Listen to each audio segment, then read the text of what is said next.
Smart TV.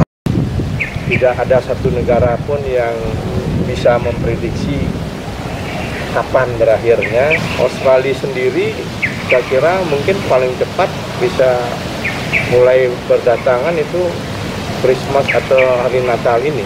Pada konsep ngomong Tritakrana tetapi tidak berperilaku Tritakrana. Jadi seremonial aja saya.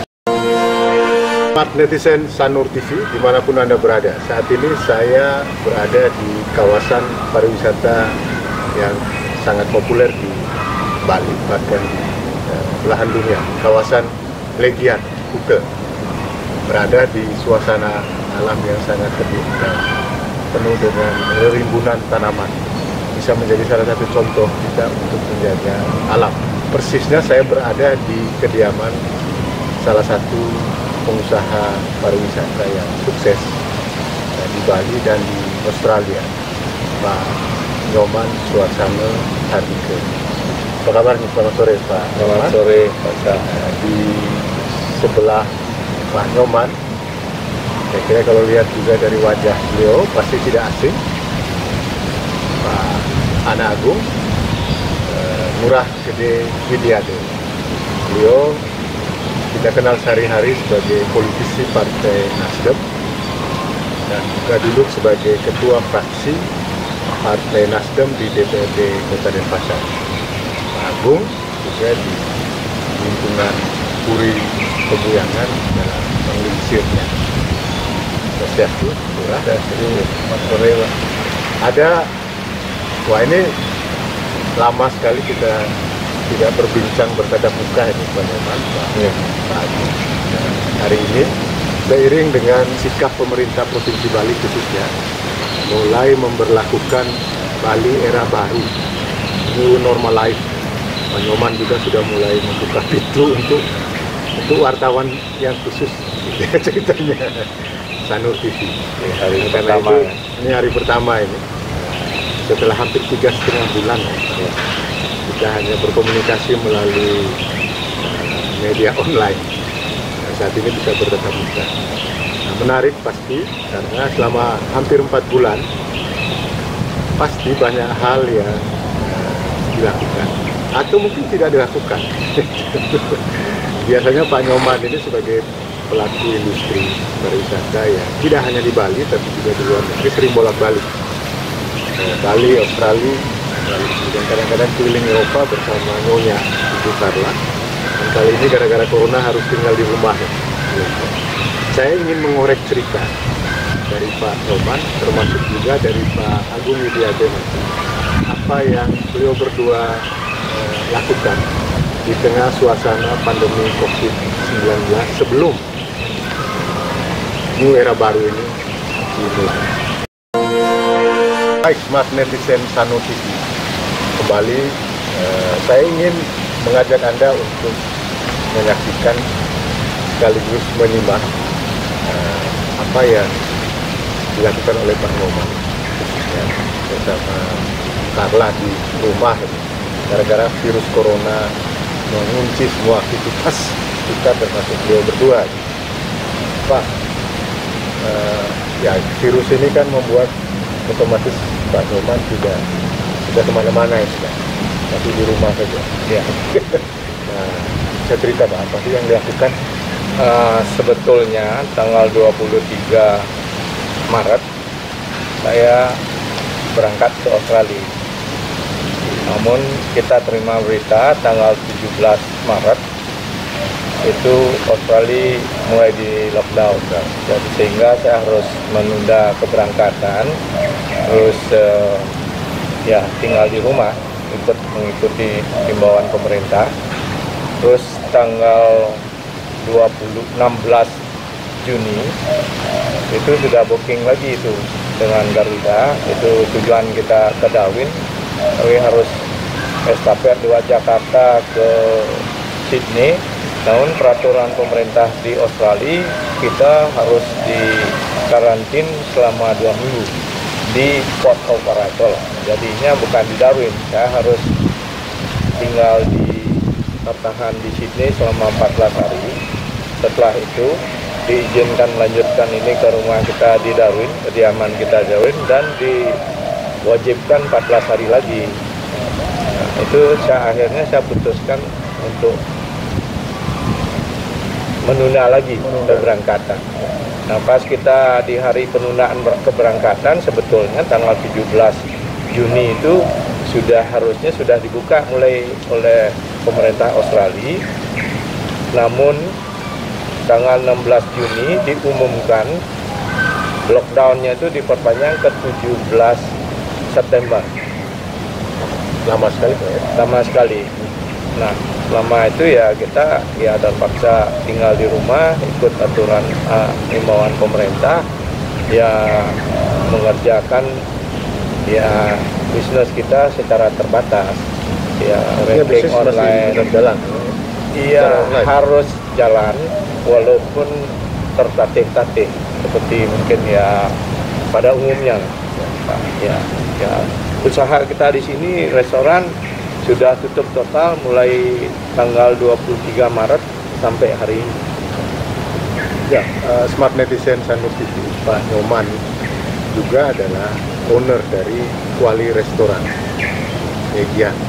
Ya, gara-gara corona ini, ya semua usaha di Legian buka, ya, di mana-mana itu juga tutup, termasuk Kuali Restoran.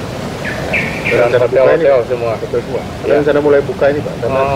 Kita belum tahu ini ya karena ya kalaupun pemerintah sudah memberikan kelonggaran, ya seperti kita ketahui kan turis dari Australia sendiri, saya kira mungkin paling cepat bisa mulai berdatangan itu Christmas atau hari Natal ini. Kalau tidak nanti diperpanjang lagi sampai pertengahan tahun depan. Itu kan tidak ada satu negara pun yang bisa memprediksi kapan berakhirnya atau sampai kapan tidak berakhirnya. Ya, Pak Nyoman, ini di tengah suasana orang tidak boleh bebas keluar rumah sejak 3,5 bulan yang lalu. Ya, Pak dan Ibu otomatis di rumah. Apa yang dilakukan di rumah? Ya, kita banyak ya mengerjakan ya pekerjaan kita ya lewat business banking lewat online, ada yang ini dan ya yang paling banyak waktu kita itu ya membaca, terus ya merenung. Ya yang dulu mungkin terbatas sekali waktu kita untuk merenung, ya kita akhirnya ya banyak merenung, banyak informasi kan tentang ini kan. Ya bacaan Pak Nyoman ini yang saya tahu juga adalah seorang kutu buku. Kutu buku sih enggak Pak, cuma ya senang membaca. Jadi ilmu padi dipakai Pak Nyoman. Jadi Pak Nyoman ini dari sekian banyak cerita yang sering kita obrolkan, kaya sekali dengan informasi. Saya tahu dari situ pasti banyak baca. Dan selama corona ini tinggal di rumah banyak baca, kan pasti banyak juga mengakses informasi Pak, termasuk di media asing. Ya. Banyak sekali spekulasi di balik virus ini menjadi wabah pandemi. Apa yang terbaca oleh Pak? Pasti ya, jadi mungkin kalau dari ya sudut yang ahli di bidangnya itu mereka fokus ke sana kan, ke virus itu kan. Tapi yang pasti sampai hari ini kan tidak ada satu negara pun atau satu ahli pun yang mampu menyatakan dengan tegas virus ini berasal dari ini. Ya, cara penanganannya begini kan. Kalau ada yang menyebut itu dari Wuhan kemarin, di Wuhan ditemukan kasus pertama. Bukan berarti virus itu berasal dari Wuhan, karena sampai hari ini termasuk WHO pun belum pernah menyatakan secara resmi dari mana, terus penyebab virus itu apa, belum ada. Sekarang ini kan banyak sekali spekulasi ya, apalagi ya menjelang pemilihan presiden di Amerika kan pastilah untuk menuding ini kan mengalihkan perhatian kan, karena tidak bisa mengatasi ini situasi ya dari sana dari sini, si A si B pastilah terus jadi yang menekuni spiritual ya dari kacamata spiritualnya kan ya. Kalau saya tidak dari kelompok dua ini ya, kita kan lebih banyak merenung mungkin ya, akhirnya ya seperti Pak ketahui saya lebih senang ini di alam bebas kita itu, jadi tempat berpikir kan ya, hubungan manusia ini ke alam ini kan apa, karena kita sudah terlalu banyak merusak alam ini kan.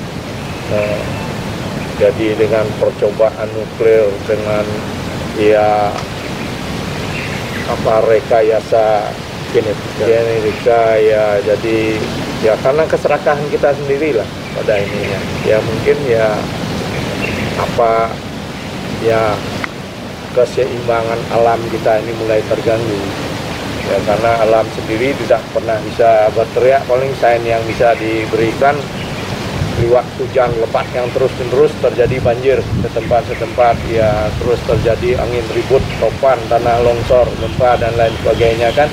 Tapi itu kan setempat. Nah sekarang ini yang corona ini betul-betul universal, tidak ada satu pun tempat di dunia ini untuk bersembunyi. Walaupun sesakti apapun orangnya. Akhirnya kita kembali harus mulai berpikir, kita ini kan penghuni alam semesta ini kan. Nah, kita sendiri tidak pernah ramah ke alam kita, dan kepedulian kita itu sangat kecil karena keserakahan kita sendiri yang mungkin ya di sini perlu mungkin direnungkan kembali untuk lebih menyeimbangkan lah kan, terjadi keseimbangan yang seperti prinsip Tao itu Yin Yang kan, jadi selalu ada keseimbangan. Nah, karena apa? Karena ini sampai hari ini tidak ada satu manusia pun yang sanggup menjawab itu. Jadi lepas dari angka-angka yang cukup membilang dari 3 juta menjadi 10 juta, 12 juta yang terinfeksi, terus yang meninggal segini, yang sembuh segini kan. Tapi sampai hari ini kan tidak ada satu pakar pun atau negara pun yang sanggup menyodorkan solusinya ini. Ya, belum sampai ya. Mudah-mudahan dalam waktu dekat. Ya. Wah, Smart Netizen Sanur TV, menarik sekali apa yang disampaikan oleh Pak Nyoman. Renungan yang ditemukan oleh Pak Nyoman tentang bagaimana kita harus memikirkan ulang sikap kita terhadap alam. Itu juga memang pantas harus kita lakukan, dan saya akan coba melihat dari perspektif lain melalui Pak Agung Widiade sebagai penekun dan pelaku adat dan budaya Bali. Nah, saya ingin tanya ke Pak Agung atau mengajak Pak Agung untuk terlibat dalam perbincangan kita tentang hasil renungan Pak Nyoman tentang keseimbangan, menjaga keseimbangan alam. Swastiastu, Surah. Kita tahu bahwa di Bali itu juga leluhur orang Bali mewariskan apa yang dikenal dengan bagaimana kita harus menjaga keseimbangan buana agung dan buana alit, makrokosmos dan mikrokosmos. Dan yang kita tahu juga, dua konsep spiritualitas ini sudah diterjemahkan dalam satu formula yang kita kenal luas, bahkan dunia juga mengenalnya sebagai konsep Trihita, menjaga keseimbangan hubungan manusia dengan Tuhan, manusia dengan alam, dan sesama manusia. Nah, itulah tadi Pak Nyoman itu menyinggung tentang keseimbangan menjaga alam. Bali sudah punya itu. Nah, dengan suasana pandemi corona ini, apa yang masih harus kita lakukan terkait dengan upaya untuk melestarikan konsep Trihita? Iya, saya mencoba untuk memberikan jawaban lah, artinya pendapat gitu, terkait dengan kondisi ini. Ya tentu, ya sebagai orang Bali, pemahaman kita terhadap Trihita itu sudah dari awal sejak kita lahir. Tetapi bagaimana manusia itu sebenarnya apakah sudah sadar untuk berbuat dan berperilaku sesuai dengan yang menjadi landasan filosofis kita kerana itu. Karena ya kita melihat corona ini betul-betul mengingatkan dan menyadarkan kita bersama atas sebuah ya, saya bilang keajaiban terjadi dalam sebuah proses perjalanan yang cukup tahun sejarah yang cukup banyak, yang mungkin kita tidak tahu, mungkin hanya dengar cerita aja, mungkin pernah terjadi pandemi seperti ini yang melanda dunia ini 100 tahun yang lalu itu kan. Tadi Pak Nyoman sudah gambarkan ada sebuah ya tanda petik ya, sebuah kesombongan kita sebagai manusia, keserakahan ya, termasuk keserakahan. Di dalam kesombongan itu ada keserakahan, dan kita selalu mengeksplor gitu, alam ini hanya untuk sebuah kepentingan ya, kenikmatan belaka. Dan spirit kita melaksanakan konsep Trita Krana itu kadang-kadang spiritnya hanya sebuah wacana gitu, tidak sebuah sikap action atau karakteristik betul-betul kita mencintai hubungan sesama manusia, manusia dengan alam, manusia dengan Tuhan. Ya cara-cara hidup yang pragmatis Hinduisme mendewakan ya kekuasaan, kekayaan dan lain sebagainya, itu sering lupa kepada konsep ngomong Trita Krana tetapi tidak berperilaku Trita Krana. Jadi seremonial aja saya melihat. Ya, keyakinan orang Bali itu kan seperti itu, Pak. Kenapa kita harus berterima kasih kepada alam yang Maha Kuasa gitu. Sama dengan alam itu ya ide sangat dirasa gitu. Yang ada dalam diri kita. Ini kan ya bagi seorang yang belajar spiritual mungkin maaf saya konteksnya ya filosofisnya aja lebih tahu dulu ya, sehingga kita berangkat dari pola pikir yang seperti itu untuk menyikapi situasi ini. Kalau orang Bali bilang jangan aja wera gitu lah, jangan sok kita menghadapi situasi ini.